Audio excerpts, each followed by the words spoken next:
नमस्कार मित्रांनो, सुप्रीम कोर्टाने पुन्हा एकदा आपल्याला तारीखच दिलेली आहे. आपण या ठिकाणी बघू शकता. मित्रांनो, आपण ही पैसा केस जी सुरू आहे याच्यावर आता विश्वास न ठेवता आपण आपली दुसरी कुठल्याही परीक्षेची तयारी करायची आहे. कशामुळे सांगतोय?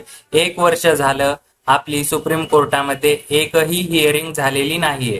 आपल्याला त्याबद्दल प्रत्येक हिअरिंग जी होणार होती त्याची डेट, त्यानंतर पुढील डेट यावर सर्व अपडेट आपण ॲग्रीकट्टा यूट्यूब चॅनलवर बघू शकता. एकही हिअरिंग झालेली नाही.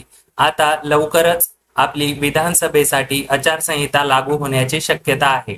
एकदा का आचारसंहिता लागली की मग त्यानंतर आपल्या पेसा संदर्भात कोणीही विचार करणार नाही. त्यामुळेच आपल्यासाठी पेसा संदर्भात कुठलीही अपडेट मला नाही वाटत आता काही होऊ शकणार आहे. आपल्याला जर याबद्दल काही सजेशन करायचे असेल तर आपण कमेंट करू शकता. आपण या बाबतीत दुसरा कुठला निर्णय घेऊ शकतो किंवा आपण यावर दुसरा काही तोडगा काढू शकतो का, असेही काही कमेंट करायचे असतील तर मित्रांनो आपण या व्हिडिओच्या कमेंट बॉक्समध्ये करायचे आहेत. धन्यवाद.